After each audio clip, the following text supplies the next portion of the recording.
Hey guys, welcome back to my channel. Today we're going to be talking about the basics of getting started with homeschooling in the state of Colorado. So if you live in Colorado and are thinking about homeschooling, or if you might be moving into Colorado and you're a homeschooler, then this is the video for you, so stay tuned.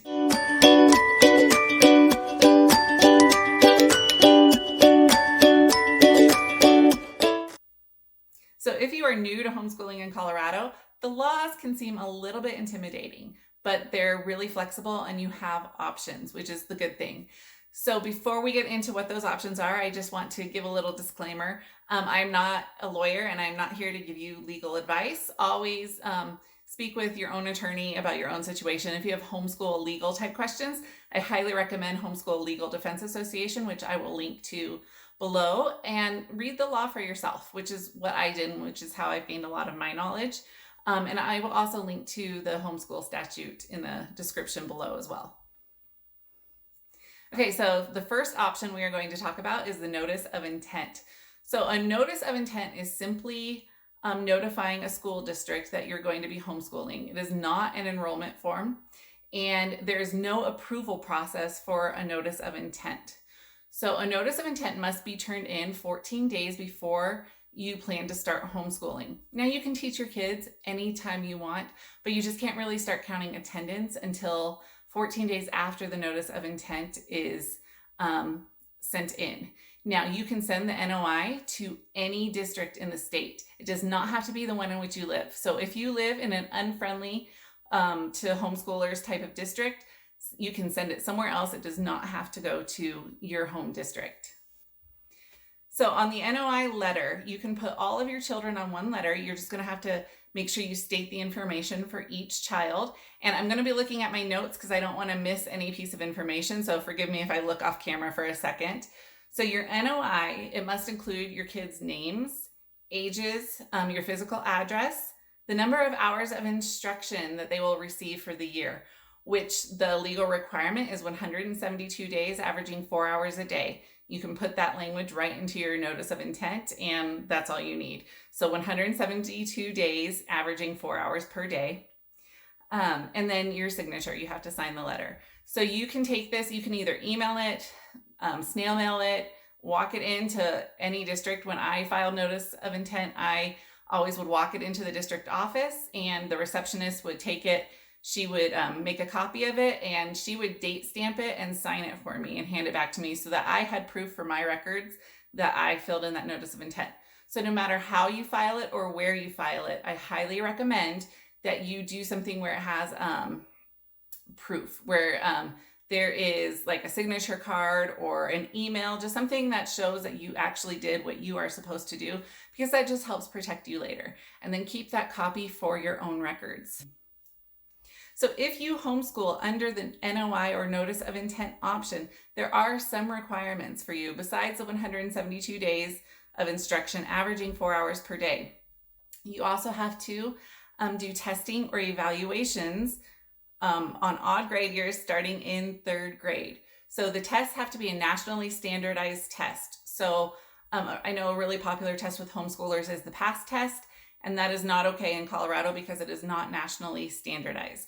So stuff like the CAT test, the Iowa, I think Terra Nova, those are all okay tests. As long as it is a nationally normed test, then you are fine. You are allowed to administer it yourself as long as the testing service allows you to do so.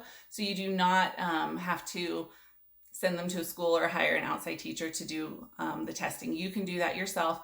And then you would submit your composite score to the school district where you filed your NOI. Now, there are umbrella schools, which we're going to talk about in a second, but some of them will have record keeping services, and you can utilize those as well. But you must inform the school district in writing where you filed your notice of intent of where you are sending those test scores. I know this seems like a lot, but I have a post on my blog that explains all of this. It's written out step by step, so you guys can always go and check that out as well if this starts to get confusing. But, you know, you can always take notes throughout this video as well. Okay, so then the next thing, so we covered testing and evaluations. Okay, so the majority of instruction must take place by an adult relative of the child.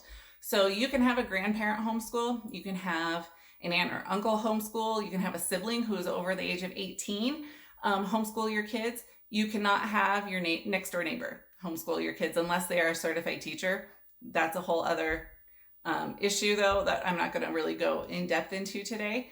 But yeah, so the majority of instruction has to be done by an adult relative. The law does not define what majority of instruction means, so most people define that as 51%. As long as you are teaching 51% of instruction, then you can outsource stuff to co-ops and enrichment programs and all that kind of stuff, as long as you are providing, or an adult relative is providing, the majority of instruction. Okay, so then you have to keep records. So you have to keep your own attendance records, and you also have to keep your immunization or exemption records, and then your test and evaluation results. So the school district where you file your NOI can ask for these records. They have to have probable cause, and they have to give you 2 weeks written notice before you have to give them these records. And honestly, in this case, if the school district starts asking for things, I would at that point probably contact HSLDA just to make sure that you're covered, and make sure that the school actually has cause, or the district actually has cause to ask you for these things. So you automatically will turn in your test and evaluation results starting in 3rd grade, and every odd grade year after that, you will automatically turn those in to the district. But the rest of the records, the attendance records, vaccine and exemption records, and then you also keep your testing and evaluations just in case.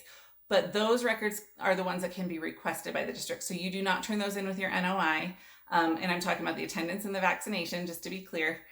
Do not turn those in with your NOI, but you have to keep a copy of them. That is legally required. You have to keep those in your files in case the district does ask for them. Okay, so that was the NOI option. And then the next option for homeschooling in Colorado is the umbrella school option. And I'm sorry, I'm looking at my screen because, like I said, I don't want to miss any of my notes. So I'm just looking off screen for a second here. Okay, so if you homeschool under an umbrella school, you are technically considered a private school student. Now that's just like for legal purposes, and it's not like for homeschool purposes. You're still going to be homeschooling. Umbrella schools do not provide curriculum or grading or anything like that. You're still fully homeschooling. It's just a legal definition that you're considered under a private school. The homeschool groups all still accept you as a homeschooler. It's just a legal definition. So some umbrella schools require testing, some don't. They all have their own rules. And so you would then, if you decide to homeschool under an umbrella school, you do not file a notice of intent. You don't have to follow the requirements set forth by the state for the notice of intent. You are considered a private schooler. Your umbrella school is in charge, and they're the ones that you have to be accountable to. So they all have different rules and different requirements. So you find what you are comfortable with an umbrella school. There are many, many, many options out there, and that's what you go with. So whichever ones are most comfortable to you in your homeschool style, then you can choose. You have a choice for the level of accountability, if you will. So one last note on umbrella schools. There seems to be a lot of confusion between enrichment programs and umbrella schools. If your child is going to a 1 day a week enrichment program, like through your school district or through a private co-op, that is not considered an umbrella school. Umbrella schools are basically record-keeping services, but they are set up, they've registered with the Secretary of State, all that kind of stuff, and they are set up as a private school or an independent school, and you homeschool under them. So enrichment programs are not umbrella schools. So for those of you, I know a lot of people ask about My Tech High or even other public enrichment programs. Those are not umbrella schools, and you still have to either file a notice of intent or you have to enroll with a different umbrella school. All right, and so then the last legal option for homeschooling in Colorado is to be a certified teacher. And if you are certified in the state of Colorado, you don't have to do anything. No notification, no testing requirements. They trust that they gave you a teaching license and you are good to go. You are capable of teaching your kids. And so that's all you have to do. Some districts are getting a little confused about that around here lately and have been telling teachers, oh no, you have to file an NOI, all that kind of stuff. It's not true. You guys can look at the laws for yourself or contact HSLDA and they can better help you with that sort of thing. But so just so you know, if you are a certified teacher in the state of Colorado, you do not have to do anything. No notification, no testing, anything. You just teach your kids and enjoy your homeschooling. So I hope I clarified a little bit about the 3 options for Colorado homeschooling, so it's a little bit less confusing for you. I know it can seem intimidating, but really it's pretty flexible, and especially with the umbrella school option, it's pretty easy to pick and choose what you are comfortable with, the level of accountability that you are comfortable with. So I highly recommend, when you are looking for homeschool information, to go to a state homeschool organization or a local homeschool organization and not to the school districts. Something that we have seen a lot over 2020 is that they really are misinformed about how homeschooling works. They are not well versed on homeschool laws, and they just kind of go by what they say. I'm not saying that they are actively being deceptive, but most of them is just a lack of knowledge. They really don't know. And so there's been a lot of homeschool leaders trying to inform the school districts of what they can and cannot ask for, and when they're crossing the line and overstepping. So I always recommend to go to homeschoolers to find out information on homeschool.